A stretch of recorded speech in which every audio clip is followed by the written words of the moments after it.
السلام علیکم ویورز، مجھے ایک کہانی موصول ہوئی ہے جو میرے ایک سبسکرائبر نے مجھے بھیجی ہے۔ وہ بتاتے ہیں کہ میرے گھر کے پاس ہی میری خالہ کا گھر تھا۔ ان کا کوئی بیٹا نہیں تھا اور شوہر بیمار رہتے تھے، اس لیے میں ہی ان کے گھر کا سارا کام کر دیا کرتا تھا۔ سب لوگوں کے مطابق ان کے شوہر بیمار تھے، لیکن شکل سے کسی طور بیمار نہیں لگتے تھے۔ مجھے تو بالکل صحت مند لگتے تھے۔ وہ کسی بھی کام کے لیے گھر سے نہیں نکلتے تھے، یہاں تک کہ اگر کوئی گھر والا بیمار ہو جاتا تو بھی اسے اسپتال نہیں لے کر جاتا تھا۔ خالہ کے مطابق وہ دل کے مریض تھے۔ میرے بہت اصرار پر خالو نے اپنے بیمار ہونے کی وجہ بتائی اور اپنے ساتھ گزرا ہوا واقعہ سنایا۔ ہوا کچھ یوں کہ وہ ایک فارسٹ آفیسر تھے، ان کا تبادلہ ہوتا رہتا تھا۔ پچھلے دنوں جب میرا تبادلہ ایک دور دراز علاقے میں ہوا تو وہاں سے میرے ساتھ بھیانک واقعات کا سلسلہ شروع ہو گیا۔ میں ایک شام کسی سنسان جگہ سے گزر رہا تھا کہ میری جیپ ایک جھٹکے سے رک گئی۔ میں نے اسے اسٹارٹ کرنے کی بہت کوشش کی مگر وہ اسٹارٹ ہو کر نہیں دے رہی تھی۔ میں جیپ سے باہر نکلا اور کسی مدد کی تلاش میں پیدل چلنے لگا۔ شام کا اجالا رات کے اندھیرے میں بدل رہا تھا۔ میں جانے کہاں نکل آیا تھا۔ چلتے چلتے ایک عجیب احساس ہونے لگا، جیسے میں اکیلا نہیں، کوئی ساتھ چل رہا ہے میرے۔ میں نے غور کیا تو مجھے باقاعدہ کسی کے لباس کی سرسراہٹ محسوس ہونے لگی۔ جب میں رکتا تو آواز بھی رک جاتی۔ میں گھبرا کر واپس مڑ گیا، تیز تیز قدم اٹھا کر جیپ کے قریب پہنچ گیا۔ تیز تیز چلنے سے میں ہانپ گیا تھا، مگر میرے ساتھ چلنے والی مخلوق بھی ایسی ہی آوازیں نکال رہی تھی جیسے میرے پیچھے بھاگ کر وہ بھی تھک گئی ہے۔ شکر ہے کہ جیپ فوراً اسٹارٹ ہو گئی۔ میں آندھی طوفان کی طرح گاڑی بھگاتا گھر آ گیا۔ مجھے رہنے کے لیے جو گھر دیا گیا تھا وہ بہت ہی پرانا تھا۔ اس میں کمرے تو بے شمار تھے مگر وہ بہت خستہ حال تھا۔ میرا ملازم وہیں کا رہنے والا تھا۔ وہ میرے لیے کھانا بنا دیتا تھا اور صفائی وغیرہ کیا کرتا تھا۔ میرے رہنے کے لیے اس نے 2 کمرے صاف کر دیے تھے۔ باقی گھر کاٹ کباڑ سے بھرا ہوا تھا۔ گھر کے 3 طرف بہت بڑا لان تھا جو بالکل اجاڑ تھا۔ اس میں صرف بے تحاشا بڑی ہوئی جھاڑیاں لگی ہوئی تھیں۔ کئی درخت بھی لگے ہوئے تھے جن کو دیکھ کر اندازہ ہو سکتا تھا کہ بہت قدیم ہیں۔ جب میں سونے لیٹا تو وہ پراسرا واقعہ مجھے یاد آیا۔ ویسے تو ڈر اور خوف سے میرا بالکل واسطہ نہیں تھا، مگر ایک عجیب کیفیت مجھے مسلسل محسوس ہو رہی تھی، جیسے کوئی میرے آس پاس موجود ہو، کوئی انجانی چیز۔ میرا ملازم میرے برابر کمرے میں سو رہا تھا۔ میں نے سوچا اس کو آواز دوں کہ میرے کمرے میں نیچے اپنا بستر لگا لے، مگر مجھے شرم محسوس ہونے لگی کہ وہ کیا سوچے گا کہ صاحب ڈر رہے ہیں۔ نہ جانے کب مجھے نیند آ گئی اور نہ جانے کس طرح آدھی رات کو میری آنکھ کھل گئی۔ کمرے میں ایک عجیب بو پھیلی ہوئی تھی، بہت ناگوار۔ میں گھبرا کر اٹھ کر بیٹھ گیا۔ اچانک میرے کانوں سے ایک آواز ٹکرانے لگی، ایک چرچراہٹ، جیسے کوئی جھولا جھول رہا ہو اور جھولا بری طرح زنگ آلود ہو۔ آواز رفتہ رفتہ تیز ہو رہی تھی، اتنی تیز کہ کمرے میں دھمک ہونے لگی۔ اسی طرح وہ بدبو بھی تیز ہو رہی تھی، جیسے کچھ چل رہا ہو۔ مجھے یاد آیا یہ بدبو تو شام میں بھی محسوس ہوئی تھی جب میری جیپ بند ہو گئی تھی۔ میں ڈر سے کانپنے لگا کہ اچانک لائٹ بند ہو گئی۔ کمرے میں گپ اندھیرا ہو گیا۔ میں نے ملازم کو آواز دینے کی کوشش کی مگر میری آواز کمرے میں ہی گونج کر رہ گئی۔ ہمت کر کے میں بستر سے نکلا، ٹٹول کر کھڑکی تک پہنچ گیا۔ ڈرتے ڈرتے پردہ سکایا یا اور اف، میرا دل خوف سے پھٹنے والا ہو گیا۔ سامنے اجاڑ بیابان لان میں اس آدھی رات کو مکمل اندھیرے میں ڈوبے اس پراسرا گھر میں چاند کی مدھم روشنی میں وہ جھولے پر بیٹھی ہوئی تھی، لمبا سفید لباس پہنے، اپنے سارے لمبے بال آگے اپنے چہرے پر ڈالے، سر جھکائے وہ لمبے لمبے جھولے لے رہی تھی۔ میں تھر تھر کانپ رہا تھا۔ مجھ میں اتنی ہمت بھی نہیں تھی کہ پردہ واپس آگے کر دوں۔ اچانک جھولا رک گیا، مگر تیز چرچراہٹ کی آواز ابھی بھی آ رہی تھی۔ جھولے پر بیٹھی ہوئی عورت نے اپنا جھکا ہوا سر آہستہ آہستہ اوپر کرنا شروع کیا، جیسے کوئی سلو موشن کا سین چل رہا ہو۔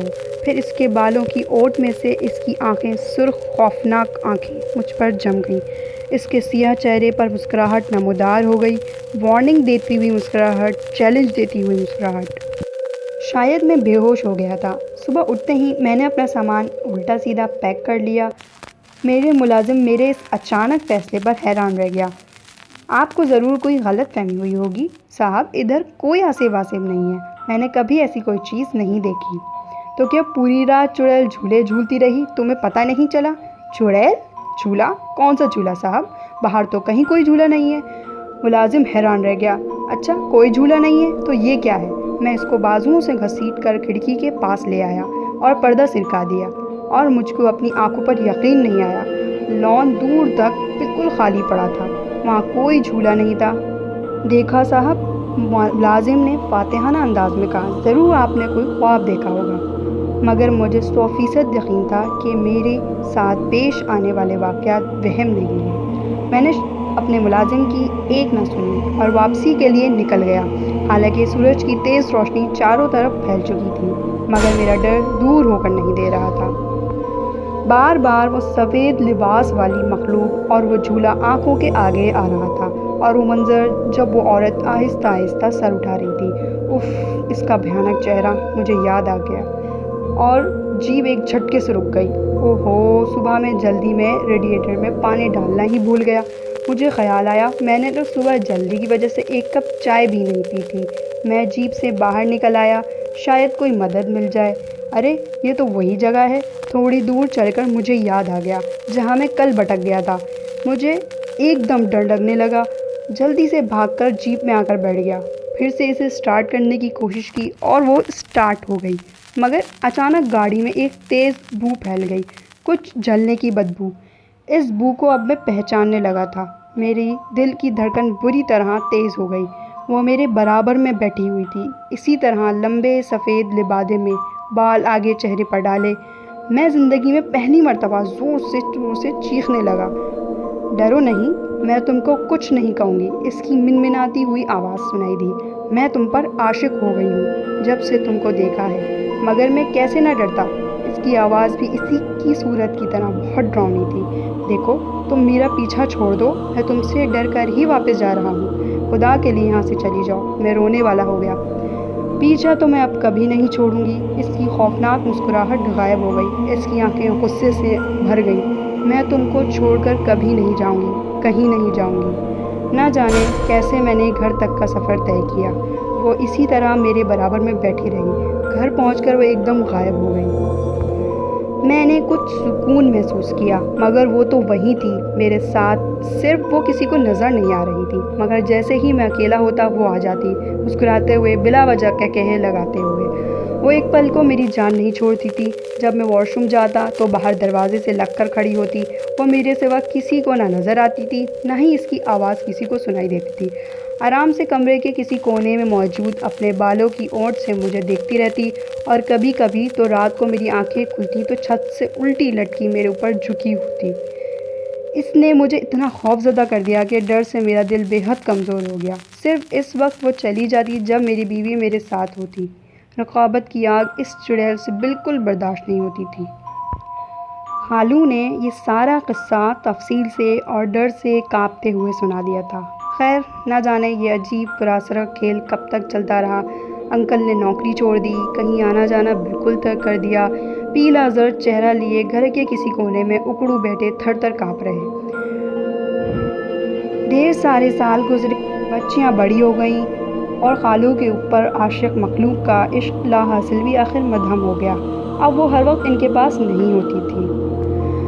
مجھے اس واقعے پر ذرا بھی یقین نہ تھا، کیونکہ مجھے خالو بیمان بالکل نہیں لگتے تھے۔ ایک رات میرے پاس خالہ کی بیٹی کی کال آئی کہ امی کی طبیعت بہت خراب ہے۔ میں فوراً خالہ کے گھر پہنچا اور ایک ڈاکٹر کو خالہ کے گھر لے آیا۔